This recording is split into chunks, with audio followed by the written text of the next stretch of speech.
adelante. Antes de comenzar, vamos a pedir la ayuda al Espíritu Santo, que sea Él quien nos hable, que sea Él quien nos enseñe y nos edifique a través de su palabra el día de hoy. Acompáñame a orar, por favor. Señor, gracias por el día de hoy, por esta oportunidad que nos das otra vez de exponernos frente a tu palabra para conocerte, para vernos a nosotros mismos, para descubrirte, para profundizar en ti, para ver nuestras necesidades también, Dios, sobre lo que dependemos, cuánto te necesitamos, Señor. Gracias por tu palabra. Espíritu Santo, pedimos que seas tú, Señor, quien hable, que seas tú quien nos edifique, que seas tú quien nos confronte, Señor, a través de tu palabra. Oramos en el nombre de Jesús. Amén. Amén. Entonces, como te digo, hoy vamos a terminar con nuestro estudio de la carta del apóstol Pablo, la primera carta del apóstol Pablo a Timoteo.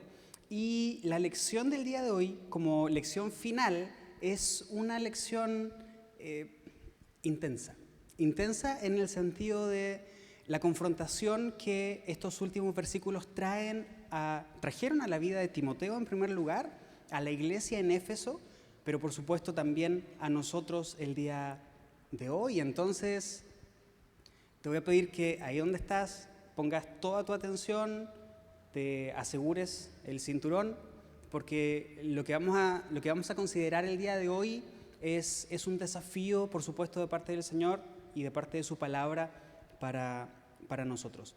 Quisiera comenzar con una pregunta. ¿Te consideras un hombre de Dios? No pretendo con esto hacer una diferencia entre hombres y mujeres. No estoy hablando aquí como hombre en cuanto a género, estoy hablando hombre en cuanto a humanidad. ¿Te consideras un hombre, una mujer de Dios? Si ya lo estás pensando y estás llegando a alguna respuesta en tu cabeza, permítame hacerte esta siguiente pregunta. ¿Cuáles fueron tus parámetros para decidir? Si tu respuesta fue sí, ¿cuáles fueron los parámetros que tomaste en consideración para decir sí, soy un hombre, una mujer, un joven, una señorita de Dios? Si tu respuesta fue no, ¿cuáles fueron esos mismos parámetros que te llevaron a esa respuesta? El día de hoy vamos a considerar cuáles son las características de un hombre de Dios. Esto es lo último que el apóstol Pablo le escribe a Timoteo y por supuesto nos lo escribe también a nosotros. Estas instrucciones finales incluyen esto. ¿Cuáles son las características de un hombre de Dios? Y es que para llegar a una conclusión como esa, sí soy o no soy, necesitamos parámetros que la Biblia ofrece. Necesitamos primero conocerlos y en segundo lugar ver si nosotros nos alineamos con esos parámetros o no. Solo entonces podremos llegar a la conclusión de sí o no. Vamos a leer el pasaje completo y luego de leerlo completo vamos a ir paso a paso estudiándolo. Primera de Timoteo capítulo 6, versículo 11 en adelante, dice así. Pero tú, Timoteo, eres un hombre de Dios, así que huye de todas esas maldades, persigue la justicia y la vida sujeta a Dios, junto con la fe, el amor, la perseverancia y la amabilidad. Pelea la buena batalla por la fe verdadera. Aférrate a la vida eterna a la que Dios te llamó y que declaraste tan bien delante de muchos testigos. Te encargo delante de Dios, quien da vida a todos, y delante de Cristo Jesús, quien dio un buen testimonio frente a Poncio Pilato, que obedezcas este mandamiento sin vacilar. Entonces nadie podrá encontrar ninguna falta en ti desde ahora y hasta que nuestro Señor Jesucristo regrese. Pues en el momento preciso, Cristo será revelado desde el cielo por el bendito y único Dios Todopoderoso, el Rey de todos los reyes y el Señor de todos los señores. Él es el único que nunca muere y vive en medio de una luz tan brillante que ningún ser humano puede acercarse a Él. Ningún ojo humano jamás lo ha visto y nunca lo hará. Que a Él sea todo el honor y el poder para siempre. Amén. Enséñales a los ricos de este mundo que no sean orgullosos ni que confíen en su dinero, el cual es tan inestable. Deberían depositar su confianza en Dios, quien nos da en abundancia todo lo que necesitamos para que lo disfrutemos. Diles que usen su dinero para hacer el bien. Deberían ser ricos en buenas acciones, generosos con los que pasan necesidad y estar siempre dispuestos a compartir con otros. De esa manera, al hacer esto, acumularán su tesoro como un buen fundamento para el futuro, a fin de poder experimentar lo que es la vida verdadera. Timoteo, cuida bien lo que Dios te ha confiado. Evita las discusiones mundanas y necias con los que se oponen a ti, con su así llamado conocimiento. Algunos se han desviado de la fe por seguir semejantes tonterías. Que la gracia de Dios sea con todos ustedes. Amén. ¿Cuáles son las características de un hombre de Dios? Desde el versículo 11 al versículo 14 podemos encontrar estas características. Si estás con tu pluma, estás con tu libreta de notas, o no trajiste tu libreta de notas, pero si estás con tu pluma, te voy a pedir que vayas subrayando ahí en la Biblia estas palabras. Huye, persigue, pelea, se aferra, obedece. Versículo 11, huye de todas esas maldades. La segunda parte del versículo 11 dice, persigue la justicia. El versículo 12 dice, pelea. La segunda parte del versículo 12 dice, aférrate a la vida. Y el versículo 13 y 14 es obedecer. El versículo 14 comienza así, que obedezcas. En general, las características de un hombre de Dios que se describen en estos versículos son huye, persigue, pelea, se aferra y obedece. ¿De qué huye? ¿A qué persigue? ¿Por qué pelea? ¿A qué se aferra? ¿Y qué es lo que obedece? Eres un hombre de Dios, así que huye de todas esas maldades. Así comienza nuestro pasaje de hoy. ¿A qué maldades se refiere el apóstol Pablo? Recuerda lo que hemos venido transitando en el libro en la carta a Timoteo. Huye de esas maldades, huye de la falsa doctrina, huye de las malas intenciones, huye de la ambición por el dinero. Hace 2 semanas consideramos eso en la primera parte del capítulo 6. Huye de la falsa doctrina, huye de las malas intenciones, huye de la ambición por el dinero. Y esto es tan importante que en la segunda carta del apóstol Pablo a Timoteo vuelve a afirmar este mismo consejo. Acompáñame a 2 de Timoteo capítulo 2, versículo 22. Vamos a leer la primera parte del versículo 22. 2 de Timoteo capítulo 2, versículo 22a, dice así: huye de todo lo que estimule las pasiones juveniles. Pablo está insistiendo con este mismo consejo. Huye de todo eso. Primera característica de un hombre de Dios. Un hombre de Dios huye de las maldades, huye de las falsas doctrinas, huye de las malas intenciones, huye de la ambición por el dinero, huye de todo aquello que estimule las pasiones juveniles. Estas pasiones juveniles no debes considerarlas como las pasiones que se desarrollan desde los 15 a los 25 años. No, huye de las pasiones que nos alejan de Dios. Todo lo contrario al fruto del Espíritu, el darle rienda suelta a los deseos pecaminosos que tenemos nosotros inherentes por nuestra naturaleza humana. Primera característica entonces, huye de todo eso.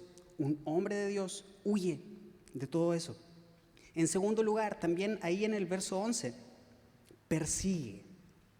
Un hombre de Dios persigue. ¿Qué es lo que persigue un hombre de Dios? La justicia, la vida sujeta a Dios, la fe, el amor, la perseverancia y la amabilidad. Un hombre de Dios persigue todas estas cosas. La justicia es una vida recta y por el contexto de toda la carta del apóstol Pablo a Timoteo, debemos entenderla como una vida recta delante de Dios y delante de los hombres, delante de Dios y delante de los demás. Una vida sujeta a Dios es una vida de piedad, como lo hemos estudiado también antes. Ejercítate, Timoteo, en la piedad. Ejercítate en una vida que honre al Señor. Una vida sujeta a Dios. Persigue también la fe. Este don que viene de Dios hacia nosotros y que nos convence de creer en Él como el único Dios, como el único Señor. Persigue también el amor. La palabra que aquí, de la cual se traduce amor, es ágape. Ágape es este amor que busca el máximo beneficio del otro sin un fin egoísta, sin perseguir un fin egoísta.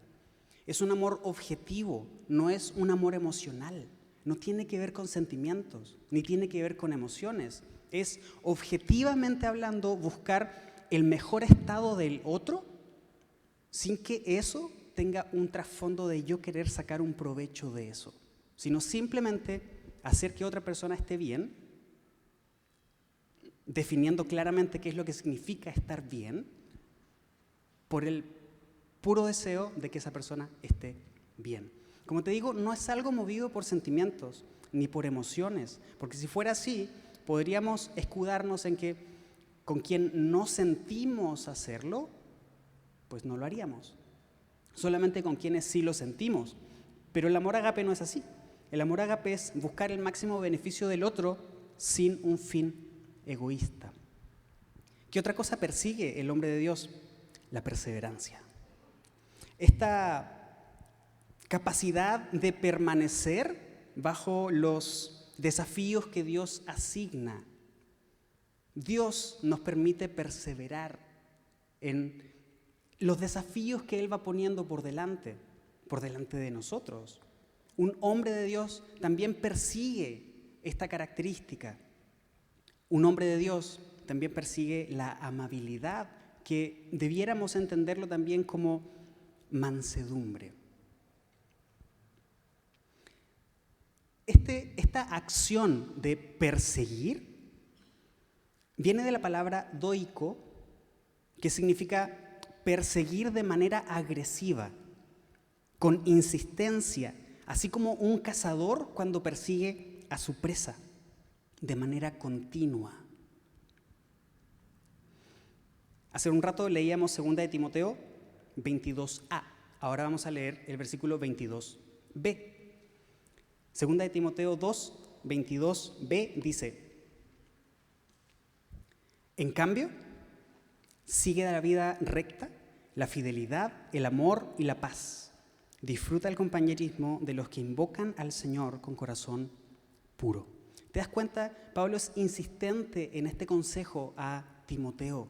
Timoteo huye, Timoteo persigue. Huye de las falsas doctrinas, de las malas intenciones, del amor por el dinero, persigue la justicia, la vida sujeta a Dios, la fe, el amor, la perseverancia, la amabilidad.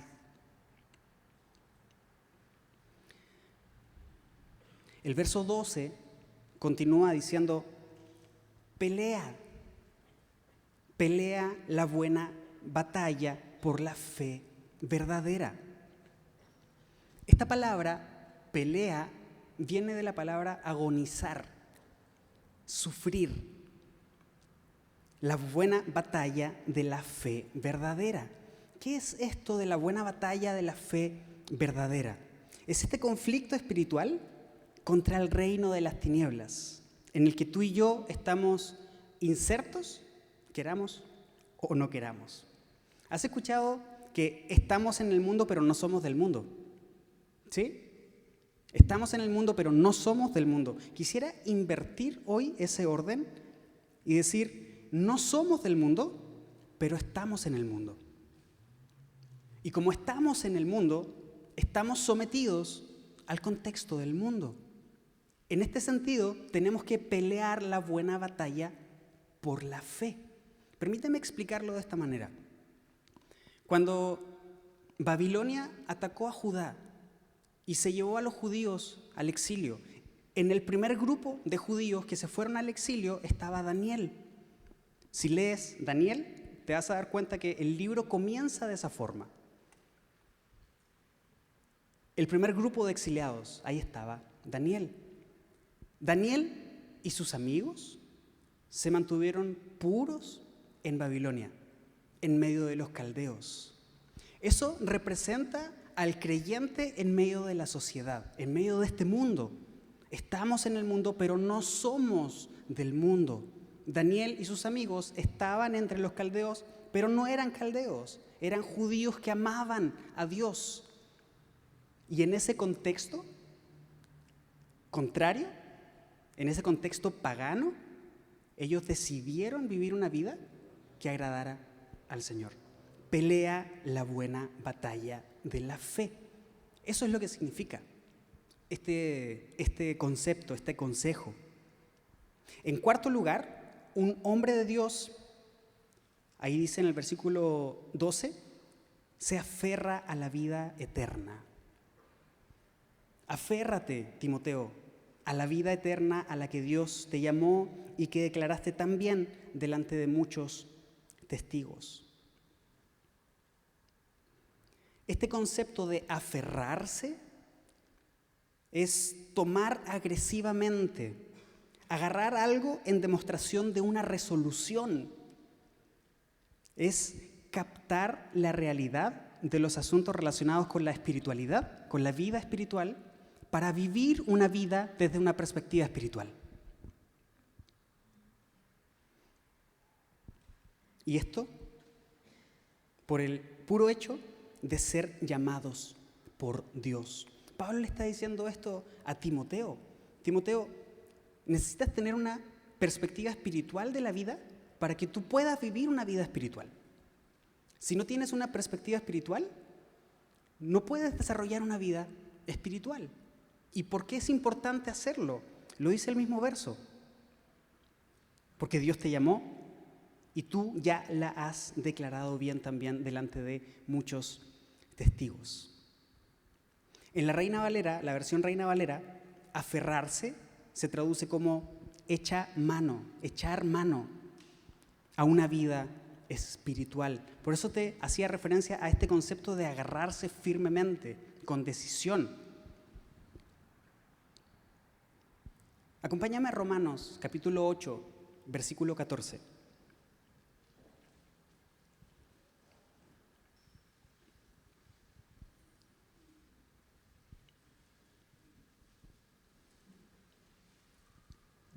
Te decía que aferrarse a la vida eterna tiene que ver con este cambio de perspectiva para entender la vida espiritual, para entender la vida espiritual. Romanos 8:14 dice, pues todos los que son guiados por el Espíritu de Dios son hijos de Dios. En este contexto, si tú y yo somos hijos de Dios, entonces somos también guiados y podemos ser guiados por el Espíritu de Dios, por el Espíritu Santo. En quinto lugar, la última característica que se describe en estos versos de un hombre de Dios es que un hombre de Dios obedece. Versículo 13 dice, te encargo delante de Dios, quien da vida a todos, y delante de Cristo Jesús, quien dio un buen testimonio frente a Poncio Pilato, que obedezcas este mandamiento sin vacilar. Obedecer el mandamiento sin vacilar. La versión Reina Valera lo traduce como que guardes el mandamiento sin vacilar. Ezequiel capítulo 36, versículo 27, dice, pondré mi espíritu en ustedes para que sigan mis decretos y se aseguren de obedecer mis enseñanzas. ¿Quién nos da la capacidad de obedecer el mandato y las enseñanzas de Dios? El Espíritu Santo. Eso no nos exculpa, o más bien no nos exime de nuestra propia responsabilidad de esforzarnos en obedecer.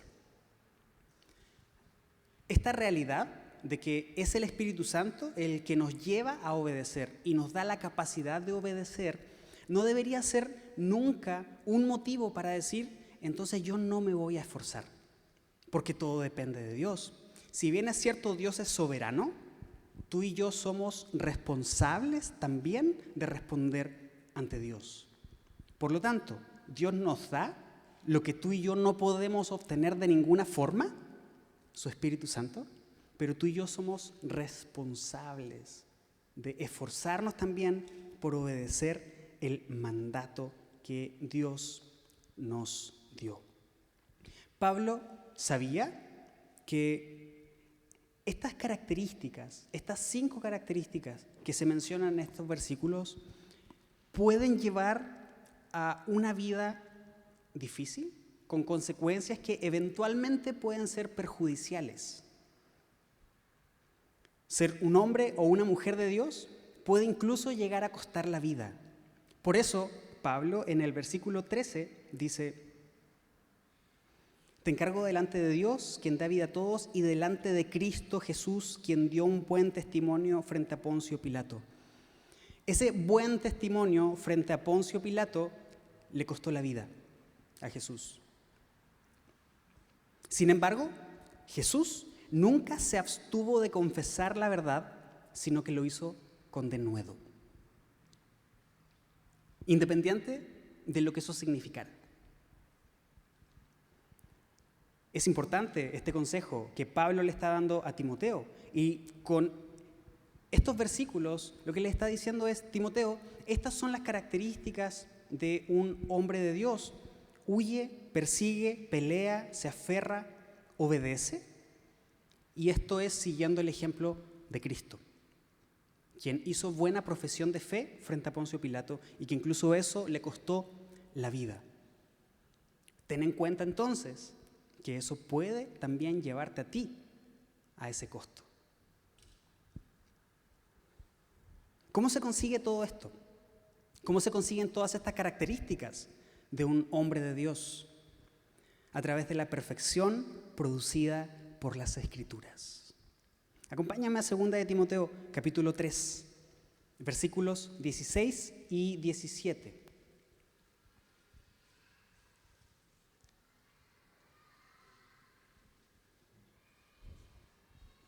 Segunda de Timoteo 3, versículo 16 dice: toda la Escritura es inspirada por Dios y es útil para enseñarnos lo que es verdad y para hacernos ver lo que está mal en nuestra vida.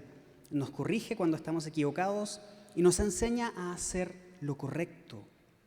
Dios la usa para preparar y capacitar a su pueblo para que haga toda buena obra. En la versión Reina Valera, esta última parte se traduce como: a fin de que el hombre de Dios sea perfecto, enteramente preparado para toda buena obra. ¿Te das cuenta de la importancia del consejo del apóstol Pablo y la insistencia? Si Pablo insiste tanto en la primera carta como en la segunda, esto significa que esto es realmente importante. Es realmente importante. ¿Y hasta cuándo tiene que desarrollarlo, Timoteo? ¿Es algo que se alcance y uno pueda decir: ya llegué al máximo que podía alcanzar, llegué al techo, toqué techo y ya no puedo seguir porque ya no hay nada más que pueda hacer? ¿Hasta cuándo tengo que hacerlo? ¿Cómo termina el verso 14? Entonces nadie podrá encontrar ninguna falta en ti desde ahora y hasta que nuestro Señor Jesucristo regrese.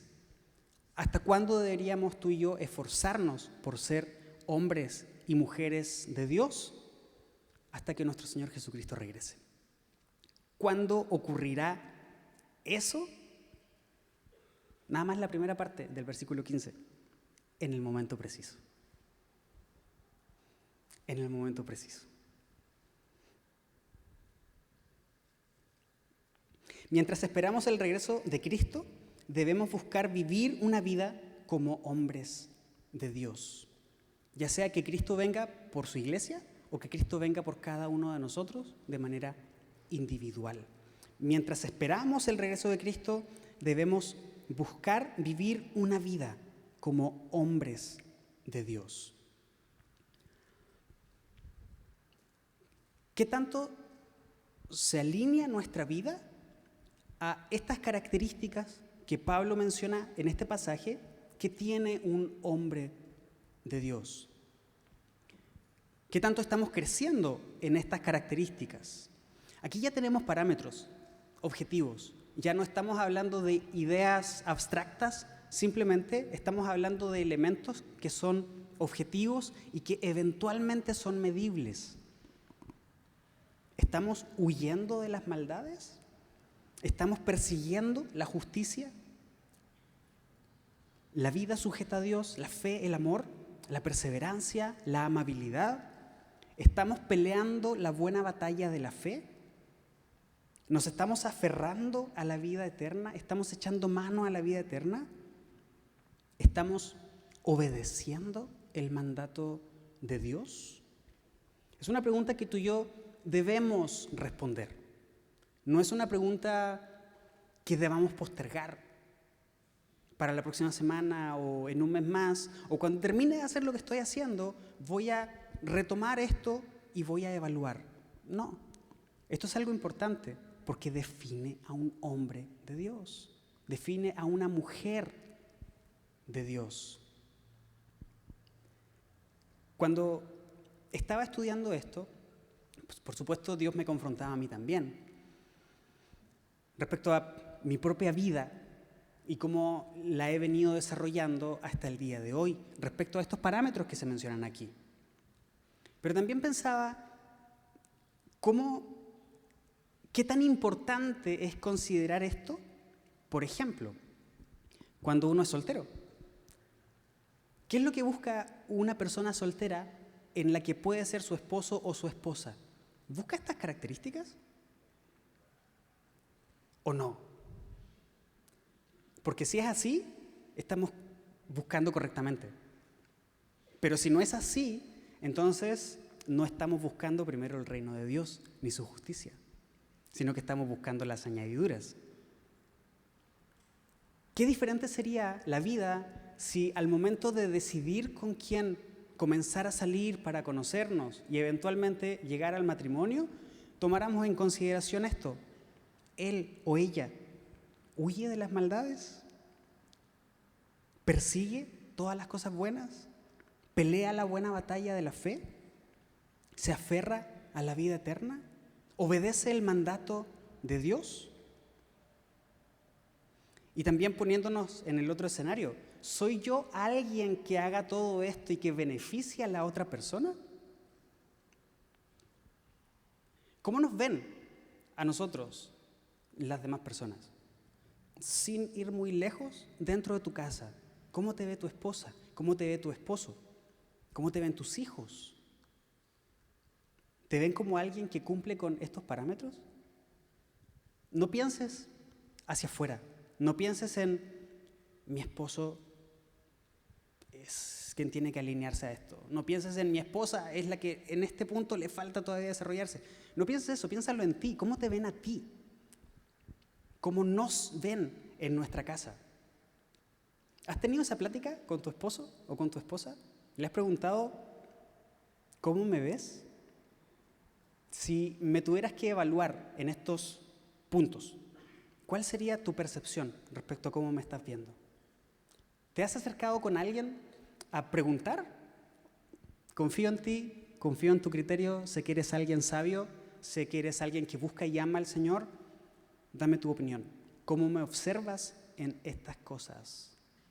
Eso es parte también de la rendición de cuentas, a lo que a veces no nos queremos exponer.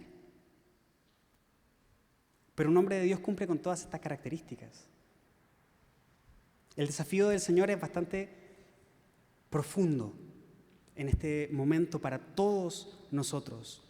Debemos buscar vivir una vida como hombres y como mujeres de Dios. Continúa el pasaje en el verso 15 y 16. Pues en el momento preciso, Cristo será revelado desde el cielo por el bendito y único Dios Todopoderoso, el Rey de los Reyes y el Señor de los Señores. Él es el único que nunca muere y vive en medio de una luz tan brillante que ningún ser humano puede acercarse a Él. Ningún ojo jamás lo ha visto y nunca lo hará. Que a Él sea todo el honor y el poder para siempre. Amén. Timoteo es un hombre de Dios. Así comienza el apóstol Pablo refiriéndose a él. En el versículo 11, tú eres un hombre de Dios. Y observa cómo aquí retoma una idea que Pablo viene mencionando en algunos versículos. En el versículo 11 dice, eres un hombre de Dios. En el versículo 13 dice, te encargo delante de Dios. Y ahora aquí desarrolla la grandeza de este Dios. Rey de todos los reyes, Dios todopoderoso, Señor de todos los señores, el único que nunca muere y vive en medio de una luz tan brillante que ningún ser humano puede acercarse a Él. Ningún ojo lo ha visto y nunca lo hará. Solo a Él es toda la gloria y todo el honor y todo el poder por siempre. Este título, Rey de Reyes, que aparece en el versículo 15, es un título que la Escritura da a Jesús, a Cristo, como Rey de Reyes y Señor de Señores. Pero aquí Pablo lo está aplicando al Padre. Es muy probable que esta aplicación la haya hecho para confrontar la adoración al emperador, indicando de esta forma que al único al que hay que inclinarse y adorar es a Dios. Por otro lado, en el versículo 16 dice, ningún ojo jamás lo ha visto. Dios es inalcanzable para el hombre. Dios es inalcanzable y sería inalcanzable si no fuera por Cristo Jesús, nuestro Señor. Jesús dijo en Juan 14:6, yo soy el camino, yo soy la verdad y yo soy la vida. Y nadie va al Padre si no es por mí. El Padre es inalcanzable, ningún ojo jamás lo ha visto y jamás podrá verlo. Nosotros en carne jamás podremos verlo. Sin embargo, Dios a través de Jesús nos lo ha dado a conocer.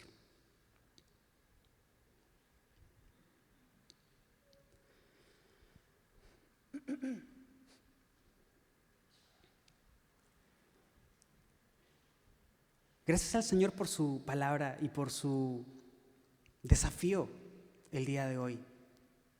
Quisiera invitarte y animarte a que no consideres esto simplemente como, Pablo se lo dijo a Timoteo en algún momento, entonces seguramente Timoteo necesitaba escuchar cómo él debía comportarse y cómo él debía conducirse. No, gracias a Dios que su palabra nos desafía también a nosotros el día de hoy. ¿Qué dirían otros creyentes en cuanto a nuestro comportamiento? ¿Qué dirían otros creyentes en cuanto a qué tan activamente estamos buscando al Señor? En cuanto a nuestra propia responsabilidad de responder a lo que Dios quiere y espera de nosotros. ¿Qué dirían los demás? ¿Te acuerdas cuando estabas en el colegio o en la universidad o haciendo equipo con alguien? En un partido de fútbol o en cualquier deporte. Siempre había alguien con el que todos queríamos estar, porque era el mejor. Me acuerdo cuando jugábamos fútbol con mis amigos, yo no gozaba de esa virtud. Entonces, en la repartición de jugadores tenía que esperarme hasta el final. Pero pues, yo era el del balón, así que me tenían que incluir en algún equipo. Entonces ya por lo menos sabía que iba a jugar. Pero había gente que todo el mundo se peleaba.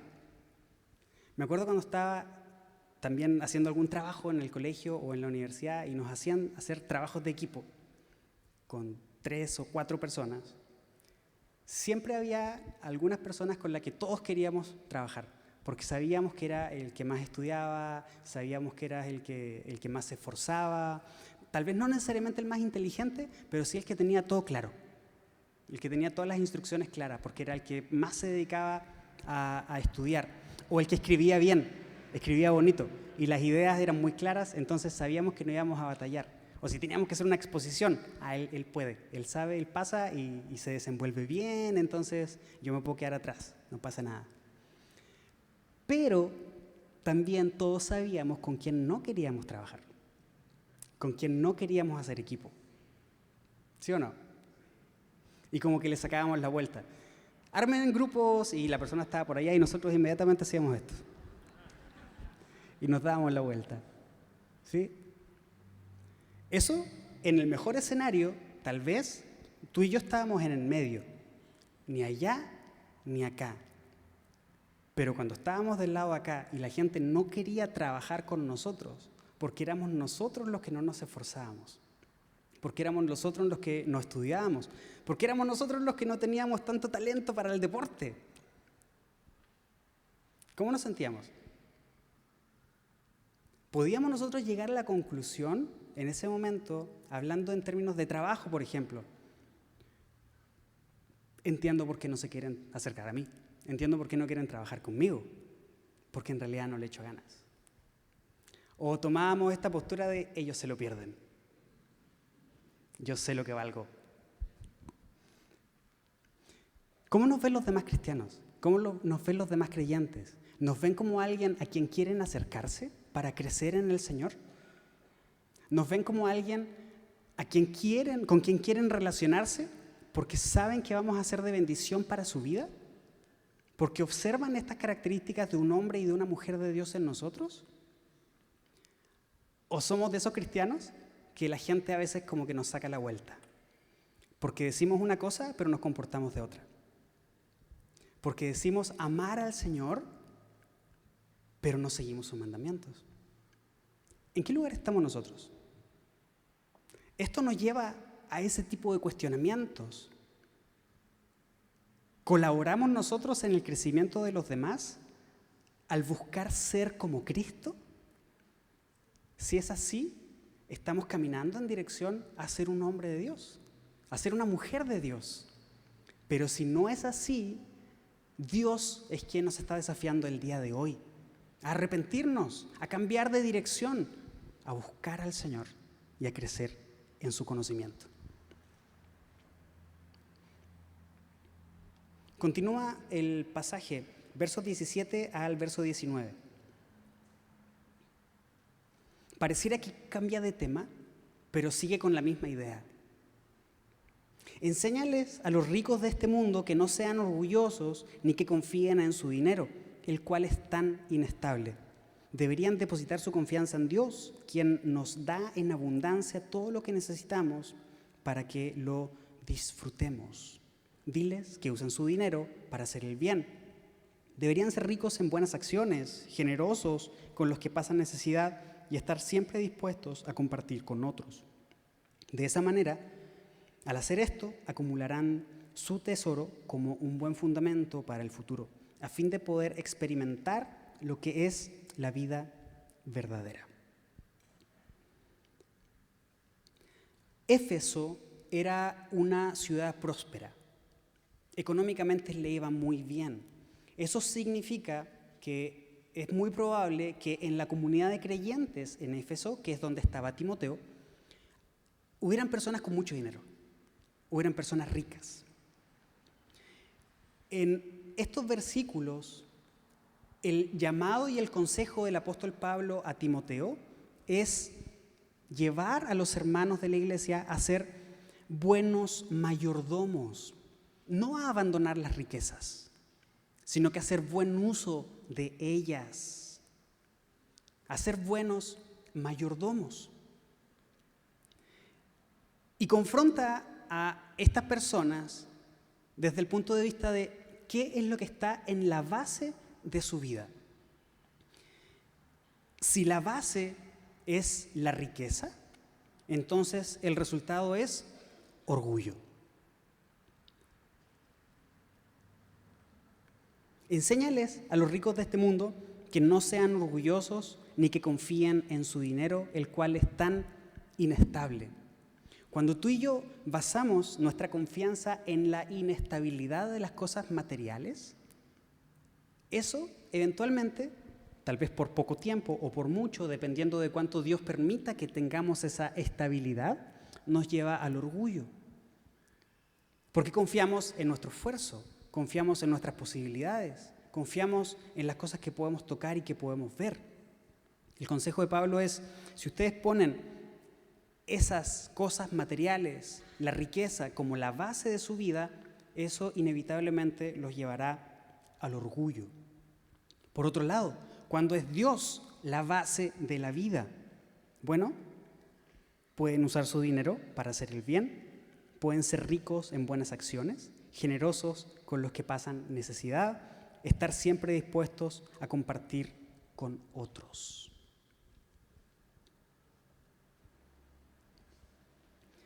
El versículo 19, acumularán tesoro, en la Reina Valera se traduce como atesorando para sí buen fundamento para lo porvenir. Al final de este versículo, versículo 19, hay algo que como que se lee un poco extraño. Acumularán tesoro para un buen fundamento para el futuro, como un buen fundamento para el futuro, a fin de poder experimentar lo que es la vida verdadera. Al leerlo así, pareciera que la vida verdadera viene como una consecuencia de atesorar el fundamento que Dios le ha dado, en este caso, a Timoteo. Acumular el buen tesoro como un fundamento para el futuro. Entonces experimentarán lo que es la vida verdadera. En la versión Reina Valera, esta última parte, entonces, a fin de experimentar lo que es la vida verdadera, se traduce como echar mano de la vida eterna. Lo mismo que leíamos en el verso 12, echar mano de la vida eterna, aferrarse a la vida eterna. El sentido es inverso. Cuando tú y yo nos aferramos a esa vida eterna, es entonces que podemos actuar pensando en acumular tesoros verdaderos. Muchos creen que la razón principal para dar al Señor es que la iglesia necesita dinero. Y la verdad es que no. La iglesia no necesita dinero. La razón principal es que tú y yo necesitamos ser dadivosos, porque a través de esto Dios nos protege de la avaricia y la confianza en las riquezas. Si Dios es dueño del oro y la plata, y Dios es quien dirige a su iglesia, ¿le faltará algo a la iglesia? Por supuesto que no. Dios cuida de su iglesia, la cuida a través de sus miembros, por supuesto, pero el ser dadivoso no tiene que ver con que la iglesia necesite, tiene que ver con que tú y yo necesitamos.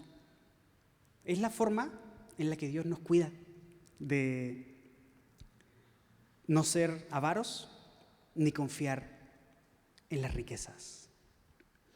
¿Cómo tú y yo pudiéramos definir quiénes son ricos y quiénes no? Porque tal vez al leer esto decimos, bueno, esto no aplica a nosotros. Para Éfeso, literalmente, se aplicaba a las personas ricas. Entonces tú y yo podemos decir, bueno, yo no soy rico, entonces esto no aplica para mí. Pero ¿cómo definimos quiénes son ricos y quiénes no? Tenemos segmentos en la sociedad, clase baja, clase media y clase alta. ¿Cómo se define eso? Por muchos factores. Producto Interno Bruto, la economía, un montón de cosas.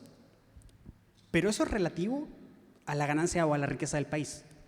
¿Sí? ¿Cuál es el nivel de la clase alta, el nivel de la clase media y el nivel de la clase baja? Es relativo a la riqueza del país. Por eso hay tantas diferencias entre un país y otro. ¿Qué significa ser rico?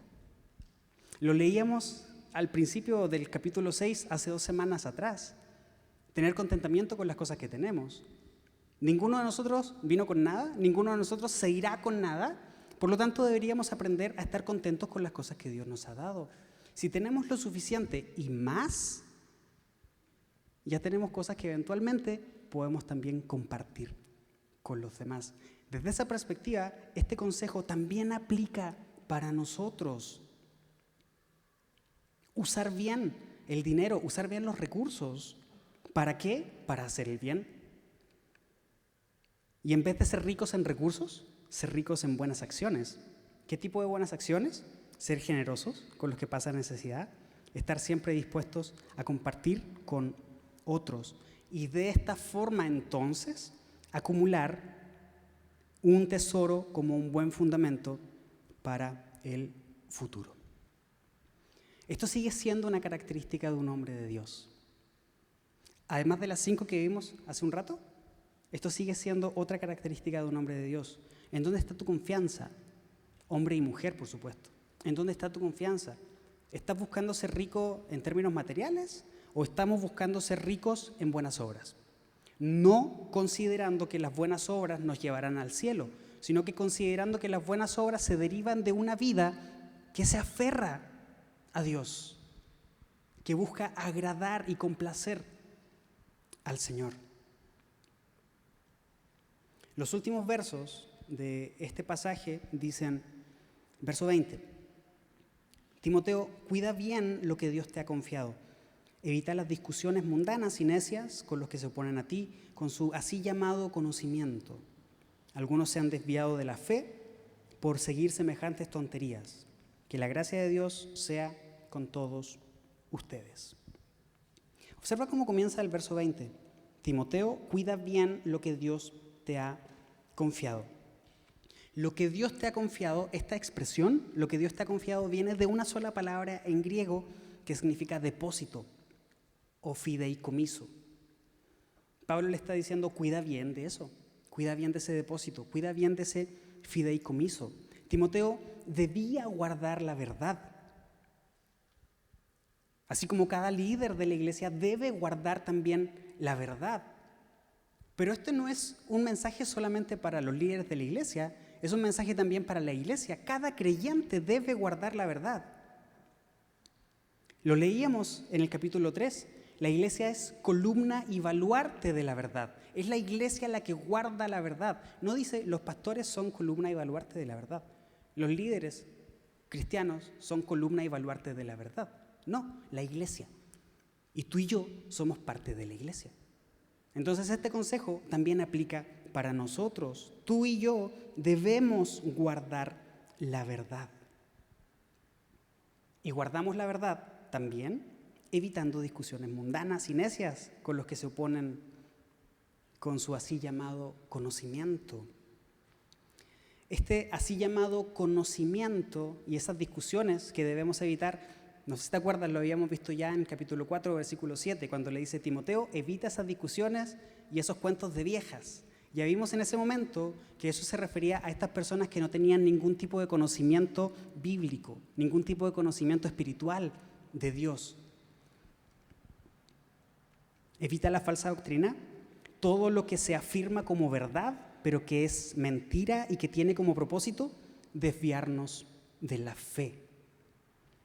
Guarda la verdad, aléjate de las falsas doctrinas. La despedida de Pablo finalmente incluye a todos los creyentes. Que la gracia de Dios sea con todos ustedes. Todos los creyentes requieren de la gracia de Dios para preservar la verdad, para modelarla y para transmitirla a la siguiente generación. Voy a terminar leyendo tres versículos. El primero es Tito capítulo 2, versículo 11. Acompáñame allá, Tito capítulo 2, versículo 11.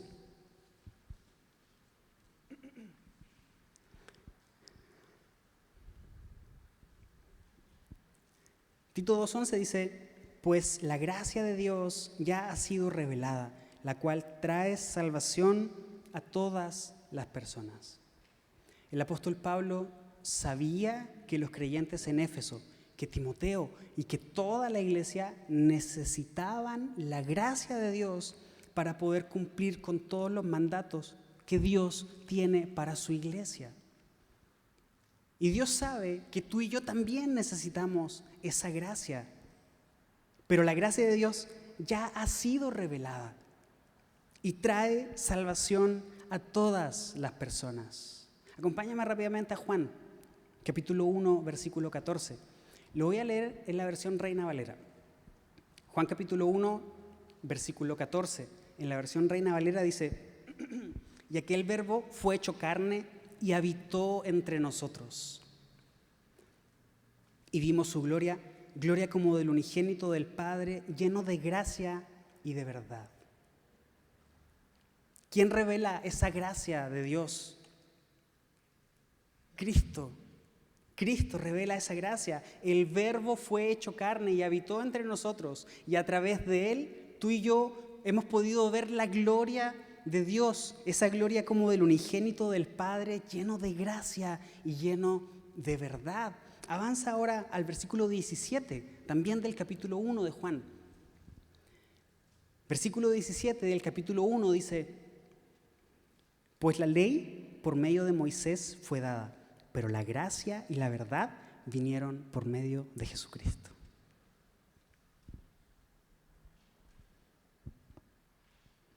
Esa ley que tenía como objetivo mostrar el carácter moral de Dios y la depravación del hombre fue dada a través de Moisés, pero la gracia y la verdad vinieron por medio de Jesús.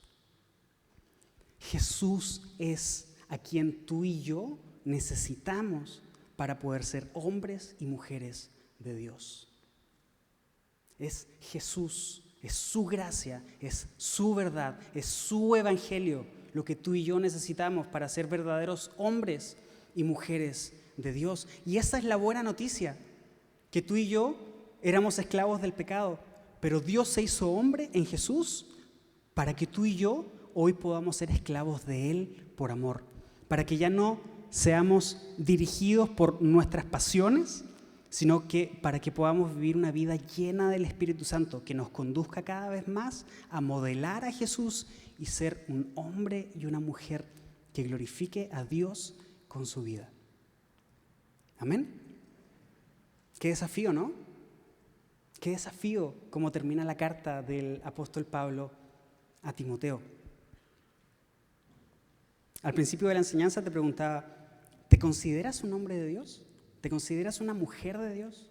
¿Un joven? ¿Una señorita de Dios? Te invito a, durante la semana, seguir pensando en esto, seguir meditando en esto. Vuelve al pasaje de Timoteo capítulo 6.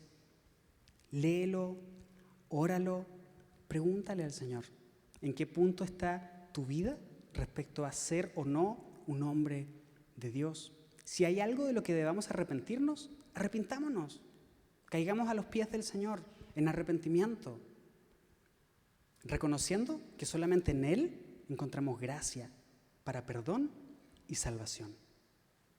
Que esto no sea un desafío que nos haga desanimar, que esto sea un desafío que nos lleve a pensar, hasta ahora tal vez no he dado el ancho, pero gracias al Señor por su gracia, por su verdad, por su misericordia y por su compasión, que nos siguen dando nuevas oportunidades para poder crecer y parecernos cada vez más a Él.